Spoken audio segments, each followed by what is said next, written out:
উপরে। তো কতটুকু উপরে এটা বোঝানোর জন্য চলেন একটু বিজ্ঞান সম্পর্কে জানা নেই। আমরা যখন সকালবেলা ঘুম থেকে উঠি তখন দেখি উপরে একটা সূর্য দেখা যায় বাতের থালার মতো। আসলে কি সূর্যটা বাতের থালার মতো ছোট? না না না, ওটা কত বড় বিজ্ঞানকে জিজ্ঞেস করেন। বিজ্ঞান বলে উপরের মাথার উপরের সূর্যটা 13 লক্ষ গুণ বড়। তার মানে হলো এই পৃথিবীটাকে এর সাথে যদি আরো 13 লক্ষ পৃথিবী জোড়া দেওয়া হয়, এটা যেই পরিমাণ বড় হবে এত পরিমাণ বড় উপরের সূর্য। তার মতো দেখাই কেন? তা উত্তর আসবে ওটা অনেক উপরে, শুধু উপরে না, অনেক। তো কতটুকু উপরে? বিজ্ঞানকে যদি বলি, বিজ্ঞান বলে উপরের সূর্যটা 9,30,000 মাইল দূরে অবস্থিত উপরের সূর্যটা। এই কারণে এত ছোট্ট দেখায়। তো সূর্যের দেশে যান, ওখানেও আপনি জান্নাত পাবেন। এরপরে আবার রাত্রিবেলা উপরের আকাশে জোনাকি পোকার মতো ছোট ছোট তারা দেখা যায়, ওখানেও আপনি জান্নাত পাবেন না। যদি বলি তারা এত এত ছোট কেন, উত্তর আসবে তারাও অনেক উপরে, তারাও অনেক উপরে। বড় কত? তো বিজ্ঞান বলে উপরের এক একটা তারা এই পৃথিবী থেকে না, সূর্য থেকে লক্ষ কোটি কোটি গুণ এক একটা তারা বড়। আপনি ভাবছেন কত বড়? এত ছোট দেখায় কেন?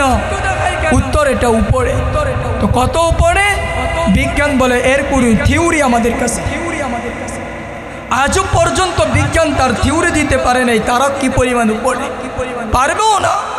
তবে বিজ্ঞান গবেষণা করতে করতে করতে করতে পৃথিবীর সবচেয়ে ছোট একটা তারকা বের করছে। ওটার নাম দিছে প্রক্সিমা সেন্টারাই। ওটা অনেক বড়। তো ওটা কি পরিমাণ দূরে?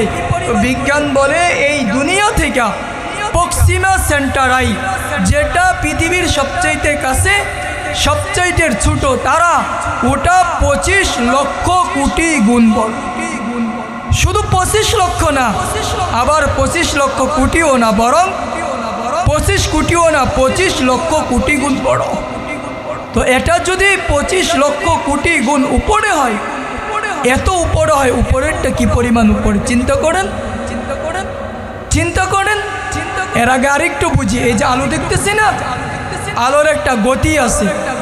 বিজ্ঞানকে যদি বলি আলোর গতি কেমন, টর্চ লাইট মারেন দেখবেন আলো দৌড়ায়, এখান থেকে ওখানে চলে গেছে। তো বিজ্ঞান বলে এক একটা আলো প্রতি সেকেন্ডে চোখের পলকে আলো 1,86,000 দ্রুত গতিতে দৌড়ায়।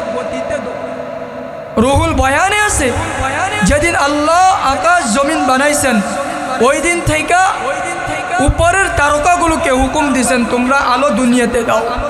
ওগুলো আলো দিতেছে, আজ পর্যন্ত আলো দিতেছে। কি পরিমাণ দ্রুত? 1,86,000 দ্রুত গতিতে ওই আলো প্রতি মুহূর্তে আলো দিতেছে, কিন্তু আজও পর্যন্ত আলো এসে পৌঁছতে পারে নাই। এখন ভাবেন উপরের তারকাটা কি পরিমাণ উপরে, এত উপরে। তো এতটুকু গবেষণা করার পর আপনি যদি যান তো সৌরজগৎ শেষ, সৌরজগতে গেলেও আপনি জান্নাত পাবেন না। তো বিজ্ঞান বলে এই পৃথিবী থেকে নিয়ে সৌরজগৎ পর্যন্ত সবচেয়ে উপরের তারা পর্যন্ত যেই পরিমাণ দ্রুত আপনি ভ্রমণ করলেন, যেই পরিমাণ আপনি ভ্রমণ করলেন, এই পরিমাণ আরো ভ্রমণ করেন, করতেই থাকেন, করতে করতে এই পরিমাণ ভ্রমণ করার পর আপনি পাবেন উপরের আকাশের তলা। উপরের আকাশের তলাটা আপনি পাবেন। এরপরে আবার পৃথিবী থেকে উপরের আকাশের তলা পর্যন্ত আপনি চলতেই থাকেন,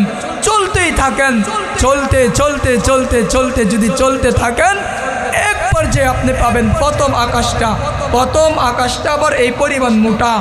এরপরে প্রথম আকাশের পরে দুনিয়া থেকে নিয়ে প্রথম আকাশ পর্যন্ত যে পরিমাণ গতি, এই পরিমাণ মহাশূন্য।